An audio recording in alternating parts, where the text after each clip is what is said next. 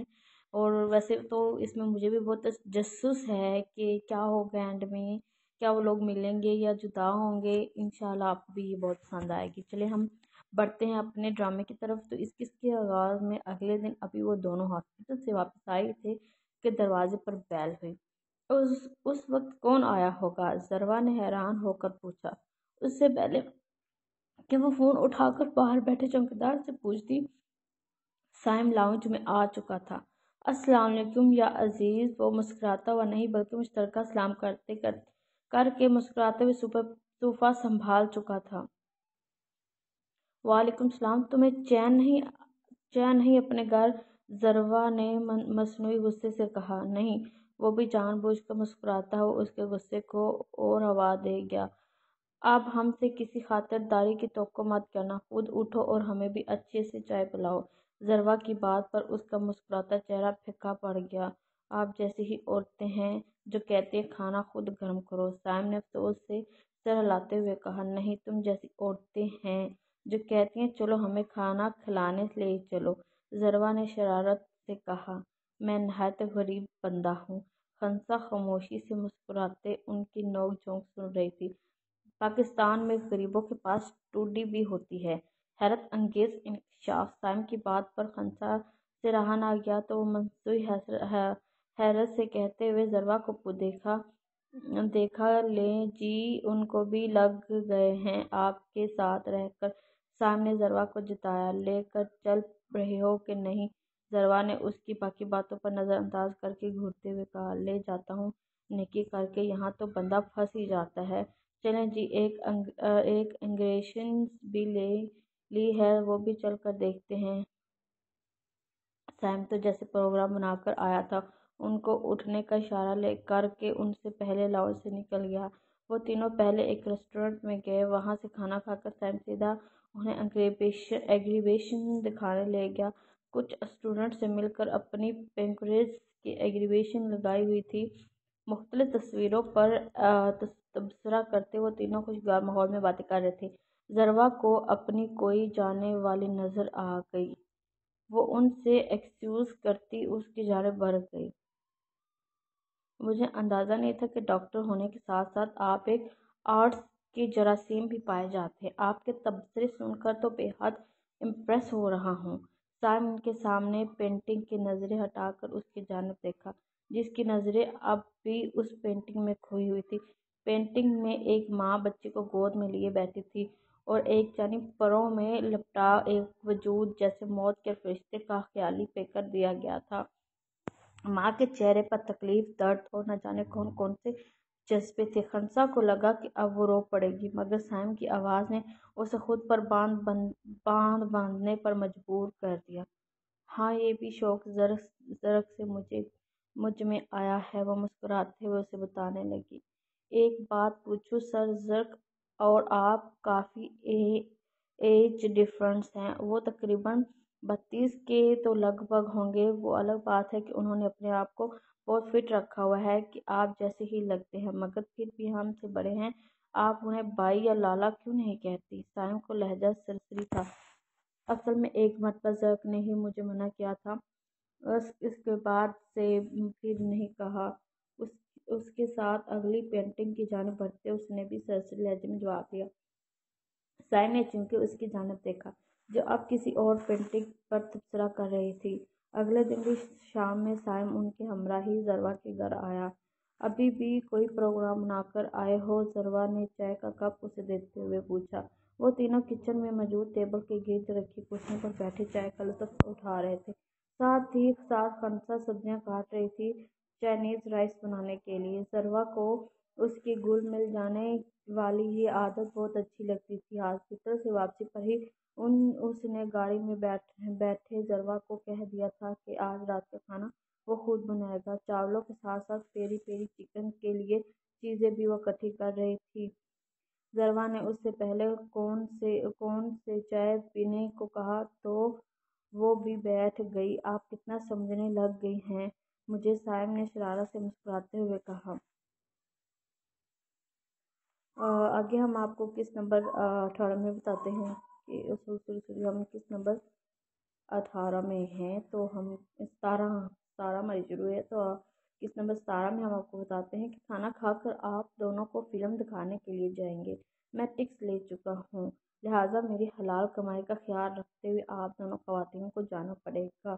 سائم نے جیب سے ٹکس نکال کر انہیں دکھاتے ہوئے مسکین سی شکل بنائی۔ حلال کی کمائی ان عیاشیوں میں اڑاتے ہیں کیا؟ خنسا نے اپنی مسکراہٹ روک کر جتاتی نظروں سے اسے دیکھا۔ لڑکی، کبھی کبھی ایسے تفریح بہت ضروری ہوتی ہے۔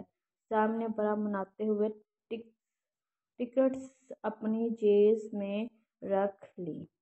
آئی ایم سوری، اگر آپ ہرٹ ہوئے۔ اس نے فوراً معذرت کی۔ نہیں، خوبصورت لڑکیوں کی بات کا میں برا نہیں مناتا، سائم نے شرارت سے مسکراہٹ دباتے ہوئے کہا۔ ارے اگر باس کی کزن سے فلرٹ؟ ضروا نے آنکھیں نکالتے ہوئے کہا۔ استغفار، کسی کی تعریف کرنے کا مطلب آپ کی لغت میں فلرٹ ہے۔ فوراً سے پہلے اس نے لغت بدلی اور سائم کانوں کو ہاتھ لگاتے ہوئے بولا۔ خنسا اس کی بات پر بس مسکرا کر رہ گئی۔ فلم سب کو بے حد پسند آئی۔ وہ دونوں سائم کے ساتھ ہی اس کی گاڑی پر گئی تھی۔ واپسی پر باتوں کے دوران خنسا نے اپنے مشاغل بتاتے ہوئے بتایا کہ وہ گارڈ بہت اچھی کھیلتی ہے۔ بس اسی لمحے سائم اور اس کی شرط لگ گئی کہ چند گیمز ہو جائے، دیکھتے ہیں کیسے زیادہ اچھی کھیلنے آتی ہے۔ گھر واپس آتے ہی 2-4 بازیاں لگیں۔ اسی دوران ضروا مسلسل کسی کے ساتھ میسج پر مصروف تھی۔ اف خدایا سائم، آپ کتنا فاؤل کرتی ہیں!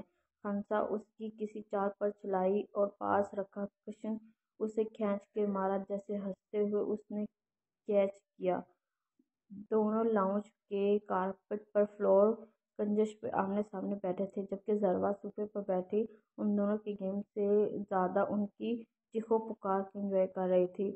تم بے کس منہ سے جاؤ گے سائم، شرم تم کو مگر نہیں آتی؟ ضروا نے پھر موبائل پر کسی کو میسج کرنے کے بعد ہاتھ سے نیچے رکھتے ہوئے سائم کی بے ایمانی پر اسے للکارا۔ کاش آپ نے اردو ادب پڑھی ہوتی تو آج آپ کو معلوم ہوتا کہ شعر میں نے کسی مرزا غالب کا لکھا تھا۔ سائم کہا، شرمندہ ہونے والا تھا۔ ہاں، مگر انہوں نے ایسا شعر لکھا تھا کہ ہر بے شرم کا نام رکھ کر یہ اس پر فٹ آ سکتا ہے۔ ضروا نے اسے شرمندہ کرنا چاہا، اس سے پہلے کہ وہ کوئی جواب دیتا خنسا نے غصے سے سارے کارڈ اپنے اور سائم کے درمیان پھینکے۔ اتنی بری اور بے ایمانیوں سے پھر بھرپور گیم مجھے نہیں کھیلنی۔ وہ غصے سے تلملاتے ہوئے بولی۔ ارے اب ہار رہی ہو تو الزام مجھ غریب پر لگا دیا، سائم بھی چلایا۔ کوئی ہار وار نہیں رہی، غلط کھیل کر مجھے ہرا رہے ہیں، وہ منہ بناتے ہوئے بولی۔ حق ہاں، بس آپ ثابت ہوا۔ ڈاکٹر سائم سے کوئی خوبصورت لڑکی جیت نہیں سکتی۔ وہ اٹھتے ہوئے پھر سے خنسا کو چیڑ رہا تھا۔ اتنی بدصورت گیم مجھے جیتنی بھی نہیں۔ خنسا نے پھر غصے بھری آنکھوں سے اسے دیکھا۔ اب ہنس لے، ایک معصوم بچے پر دن دہاڑے الزام لگ رہے ہیں۔ سائم نے ضروا کو مسکراتے دیکھا تو بیچ میں گھسیٹا۔ اور اول تو یہ دن نہیں اور دوسرا بڑا جھوٹ، وہ یہ تم معصوم ہرگز نہیں ہو، اب بھاگو یہاں سے۔ وہ ہنستے ہوئے اسے جانے کا اشارہ کرنے لگی۔ بڑے بے آبرو ہو کر تیرے کونچے سے ہم نکلے۔ وہ دہائیاں دیتا انہیں خدا حافظ کہتا لاؤنج سے جا چکا تھا۔ اس کے ڈراموں پر خنسا بھی ہنس پڑی۔ بہت ہی مزے کی شخصیت ہے ان کی۔ وہ ہنستے ہوئے اپنی ہی رو میں ضروا کو دیکھتے ہوئے بولی۔ ہاں، ضروا کی پرسوچ نظریں اس کے چہرے پر رک گئی۔ آگے ہے کس نمبر 18۔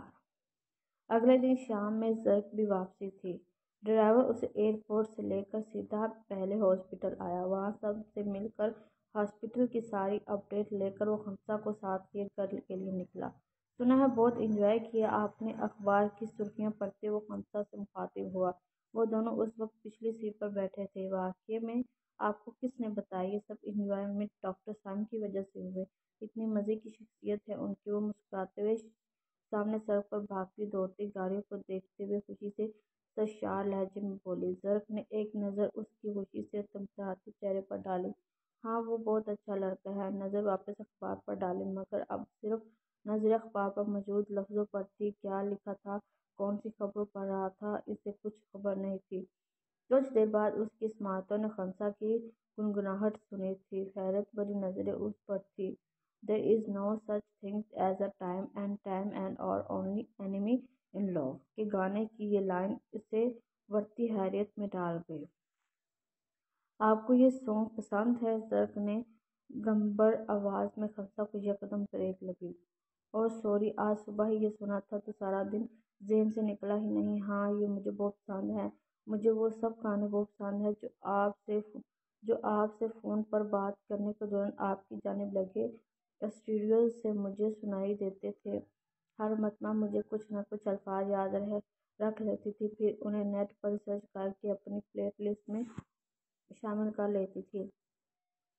خنسا ہلکی سی مسکراہٹ سے اپنے ہمیشہ والے سادہ لہجے میں اسے بتا رہی تھی، مگر اس کا یہ سادہ لہجہ اور یہ انداز زرق کو اتنی بڑی مشکل میں ڈال رہے تھے، کاش وہ اسے بتا بھی نہیں سکتا۔ اپنی ہر پل بدلتی کیفیت کی وجہ سے ہی اس نے جان بوجھ کر کانفرنس کا بہانہ کیا تھا۔ حقیقت میں کوئی کانفرنس نہیں تھی۔ وہ کچھ دن اس کے شہر سے نکلنا چاہتا تھا، مگر آتے ہی وہ پھر سے اپنی سادگی میں اسے جکڑ لے گئی۔ وہ اگر جانتا تو اپنا یہ ٹرپ کچھ دن اور بڑھا دیتا، مگر وہ یہ بات سمجھنے سے انکاری تھا کہ قسمت نے ہمیں جس شخص کے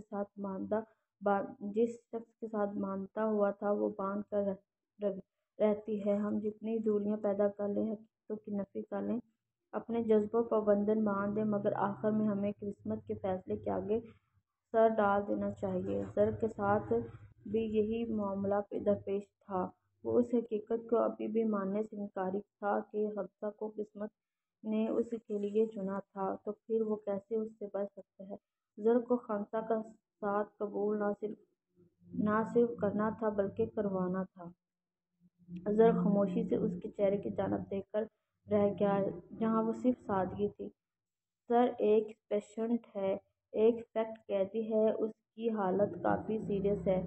پولیس نے ہم سے اس کے علاج کے بارے میں پوچھا ہے۔ کچھ عرصہ پہلے جب ہم نے کچھ قیدیوں کا علاج کیا تھا تب سے وہ ہمارے بہت مشہور ہیں۔ ایک اور قیدی کو بھیجنا چاہتے ہیں"۔ زرق ابھی کچھ دیر پہلے ہی وارڈ کا چکر لگا کر آیا تھا کہ ڈاکٹر اسد نے اسے اطلاع دی تھی۔ ایمرجنسی میں زیادہ تو ڈاکٹر اسد کی ڈیوٹی ہوتی ہے۔ صبح تھانے سے آنے والی کال انہوں نے ہی سنی تھی، تو زرق نے ہاسپٹل آنے کے بعد فارغ ہونے پر اسے اطلاع دی۔ "ٹھیک ہے، کوئی پرابلم نہیں ہے، ان سے کہو آج شام ہی اس قیدی کو بھجوا دیں"۔ "وہ ضرور"۔ فائلز چپ کرتے ہوئے ڈاکٹر اسد کی باتوں کو سر ہلاتے ہوئے بولا۔ "ہاں، ڈاکٹر خنسا کو میرے آفس میں بھیج دینا"۔ اسد سر ہلا کر اس کے آفس سے نکل گیا۔ تھوڑی دیر بعد ہی دروازے پر ناک ہوا۔ اسے ہاسپٹل میں کبھی بھی خنسا کو یہ بتانے کی ضرورت پیش نہیں آئی کہ میں یہاں پر تمہارا کزن نہیں ہوں۔ وہ خود اتنی چھوٹی چھوٹی باتوں کو دھیان رکھتی تھی کہ وہ زرق کے لیے کسی طرح کا مسئلے کی گنجائش نہیں چھوڑتی۔ کبھی بھی ہاسپٹل میں اس نے بہت زیادہ بے تکلف انداز میں بات نہیں کرتی تھی، ہمیشہ ایک فاصلہ رکھتی تھی۔ زرق کو اس کی اور بہت سی باتوں کے ساتھ اس کی یہ احتیاط بہت اچھی لگتی تھی۔ "میم آئی کم ان سر"۔ دروازہ کھول کر صرف گردن اور سر اندر کر کے اس نے اجازت مانگی۔ زرق دروازے کی ایک جانب متوجہ تھا۔ سر اس بات میں ہلا کر انہوں نے کہا "جا"۔ اور پھر سے فائل پر کچھ لکھنے میں مصروف ہو گیا۔ خنسا اندر آ کر خاموشی سے کرسی پر بیٹھ گیا۔ چند لمحوں بعد زرق کو چلتا ہوا ہاتھ رکا۔ فائل اور پین بند کر کے وہ اب کی بار پوری طرح خنسا کی جانب متوجہ ہوا۔ "ایک گڈ نیوز آپ کے لیے"۔ اس کی بات پر خنسا نے الجھ کر پوچھا۔ "مرجان آج رات تمہارے پاس آ رہی ہے اپنے چاؤ پیاؤں کے ساتھ"۔ زرق نے ہولے سے مسکراتے جو خبر اسے سنائی تھی وہ سن کر خنسا کے چہرے پر کھلنے والی مسکراہٹ چمک کر حیرت سے زرق کو مبہوت کر دیا۔ "واؤ، دیٹس گریٹ! اف، اتنا عرصہ ہو گیا ہے انہیں دیکھے ہوئے۔ اف، میں تو ابھی سے اتنی ایکسائٹڈ بلکہ بے صبری ہو رہی ہوں۔ رات تک کا وہ وقت کیسے گزرے گا"۔ وہ بے صبری اور بے چارگی سے سامنے دیوار پر لگی گھڑی دیکھتے ہوئے بولی، "جہاں صبح کے صرف 11 بجے تھے۔ یہ تو اب کرنا پڑے گا"۔ "اور ایک اور بات، اس وین پر اس ویکینڈ پر میں ڈاکٹر کی ایک گیٹ ٹوگیدر رکھ رہا ہوں۔ سب کام کر کے کافی فیڈ اپ ہو چکے ہوں گے تو فریش کرنے کے لیے کچھ ایسا ہونا چاہیے۔ کیا خیال ہے آپ کا؟ خنسا کو سمجھ نہیں آئی کہ وہ بتا رہا ہے یا رائے لے رہا ہے۔ آپ پوچھ رہے ہیں یا بتا رہے ہیں؟ خنسا نے الجھن سے شیئر کی۔ دونوں ذرا مسکرانے لگے۔ آگے ہم آپ کو کس نمبر 20 کے بارے میں بتاتے ہیں۔ پلیز مرجان، آپ جو وعدہ کر کے آئی ہو، میرا خیال ہے وہ بھول رہی ہو۔ میں ہرگز اس بارے میں کوئی بات نہیں سننا چاہتا۔ سنجیدگی کچھ اور بڑھ گئی تھی اور کچھ کھولنے کی۔ چلو بھائی، چپس جلدی سے ہاتھ منہ دھو لو، آؤ کھانا کھاتے ہیں۔ زرق انہیں اٹھا کر اوپر بنے گیسٹ روم کی جانب بھیجتا ہوا خود بھی کچن کی جانب بڑھا۔ اس کا نظریں چڑھا کر یوں جانا مرجان کو تکلیف سے دوچار کر رہا تھا، مگر اس نے بھی ہار نہ ماننے کی قسم کھا لی تھی۔ کیا کیا بنا لیا ہے کچھ؟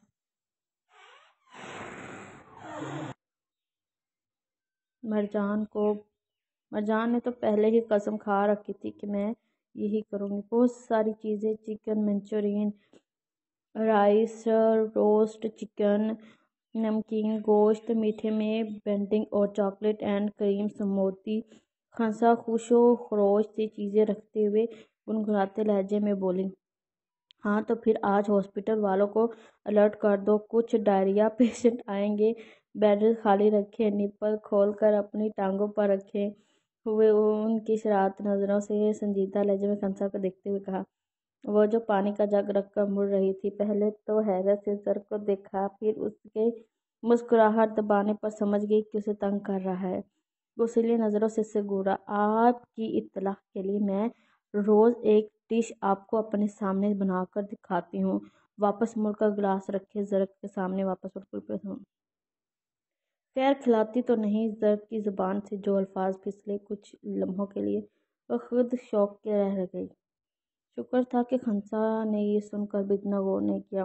وہ ٹیبل پر رکھے واکس کے پھولوں کی طرف دیکھنے لگی۔ اسی لمحے مرجان اور اس کے دونوں بچوں کا ہاتھ تھامے کچن میں آئی۔ ان دونوں کو یوں آمنے سامنے بیٹھے دیکھا تو اس نے سخت دل سے ان کے ہمیشہ اکٹھے رہنے اور زرق کو ہوش کے نہ لینے کی دعا کی۔ پھر تمام وقت خنسا بچوں کے ساتھ مگن رہی۔ زرق اور مرجان باتوں میں مصروف تھے۔ زرق نے دوبارہ داستانہ خنسا سے بات کرنے کی غلطی نہیں کی۔ اس کے سامنے کیوں دل نہیں خواہش کرنے لگ جاتا ہے؟ وہ سمجھنے سے قاصر تھا۔ ایمرجنسی میں ہے، پیشنٹ آ چکا ہے، ایمرجنسی میں ہے، خون کی الٹیاں کر رہا ہے۔ ابھی وہ ہاسپٹل آ کر بیٹھا ہی تھا کہ ڈاکٹر اسد تیزی سے اندر داخل ہوئے۔ زرق کوئی بھی لفظ کہے بغیر تیزی سے اپنی سیٹ سے اٹھتا دروازے کی جانب لپکا۔ 2-3 ڈاکٹر اور نرس کو الرٹ کرتا وہ ایمرجنسی کی جانب بڑھا۔ خنسا بھی اس کی ہمراہ ایمرجنسی کی جانب بڑھی۔ پیشنٹس بیڈ پر ایک عمر رسیدہ شخص بائیں جانب کو الٹا ہو کر الٹیاں کر رہا تھا تو ساتھ ساتھ کھانستے جا رہا تھا۔ زرق نے آگے بڑھ کر اس کی پیٹھ تھپکی اور سیدھا کر کے اس کا سر تکیے پر دھارا، مگر یہ سیدھا کرنا ہی زرق اور خنسا کے لیے عذاب ہو گیا۔ زرق کو لمحہ لگا اس شخص کو پہچانتے میں، جبکہ خنسا نے 5 منٹ کے وقفے کے بعد اسے پہچان لیا۔ وہ کوئی اور نہیں، وہی شیر دل تھا جس نے خنسا کے بچی ہونے کا فائدہ اٹھا کر زرق کی عزت پر ہاتھ ڈالنے کی غلطی کی تھی۔ زرق نے ایک گہری سانس بھر کر خود کو صرف یہ باور کروایا کہ یہ بستر پر لیٹا شخص صرف اس کا مریض ہے اور کچھ نہیں۔ زرق نے فوراً سے پہلے ایک دوائی انجیکشن میں ڈال کر اسے بازو پر لگا دی جس سے الٹیاں کنٹرول کرنے میں مدد ملے۔ پھر اس نے فوراً سے پیشتر اس کے کچھ ضروری ٹیسٹ لینے کا آرڈر جاری کیا۔ قدم ایمرجنسی کے باہر نکلے، خنسا بھی اس کے پیچھے تھی۔ وہ الجھن بھری نظروں سے زرق کو دیکھ رہی تھی، جس کے چہرے سے یہ اندازہ نہیں ہو پا رہا تھا کہ اس نے شیر دل کو پہچانا ہے کہ نہیں۔ زرق جانتا تھا کہ خنسا کسی الجھن کا شکار ہو گئی ہے۔ وہ تیزی سے دماغ میں اس کے سوالوں کو بجنے کے جواب دے رہا تھا۔ مڑ کر اجنبی سے اسے دیکھا، جیسے اس کے فالو کرنے سے انجان ہو۔ کیا ہوا؟ کندھے اچکا کر سوالیہ نظروں سے اس کی جانب دیکھا۔ یہ پیشنٹ کون ہے بھلا؟ خنسا نے اپنی الجھن بھری نظریں اس پر گاڑی۔ کون ہے؟ اسی انداز میں وہ دوبارہ بولا۔ مڑ کر اپنی ٹیبل پر بیٹھ کر تیزی سے کوئی نمبر ڈائل کرنے لگا۔ خنسا نے آگے بڑھ کر ریسکیو اس کے ہاتھ سے لے کر واپس رکھ دیا۔ خنسا ہی ہیلو